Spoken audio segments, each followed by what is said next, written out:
n'a pas dit à David, je comprends, ton père déjà était un adultère, t'as dérapé un coup, c'est pas grave. Faites attention à cet enseignement qui n'appelle plus péché, péché. Faites attention à cet enseignement qui ne cherche plus que l'épanouissement de soi. Dieu n'a plus sa place là-dedans. Il n'y a plus que l'homme au centre. On excuse tout. Oui, frère, mais vous comprenez, il est malade de la kleptomanie. Donc c'est un voleur qu'il faudrait presque mettre finalement en maladie. Hein. Il est malade de la kleptomanie. Dernièrement, celle-là, elle était bonne. C'est ce ministre qui était... Qu'est-ce qu'il était ? Il avait la phobie administrative. C'est pour ça qu'il n'a pas payé les impôts. C'est bien, hein? C'est une peur.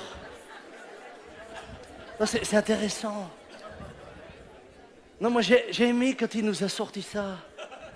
J'ai trouvé, mais il est admirable, le gars. Et c'est lui qui faisait les enquêtes sur tous ceux qui trichaient.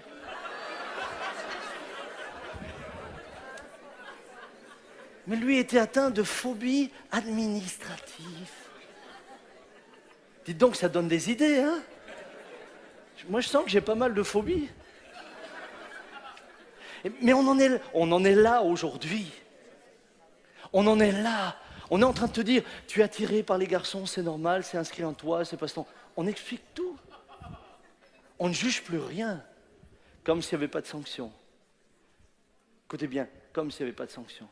Je peux te promettre qu'à tout péché, il y a toujours, tôt ou tard, une sanction. J'ai eu un jour un homme devant moi, il pleurait. Il pleurait chaudement, sa femme l'avait quitté avec 2 enfants. Il pleurait, il disait, ça me déchire le cœur, je l'aimais tellement, je ne comprends pas pourquoi il m'a fait ça.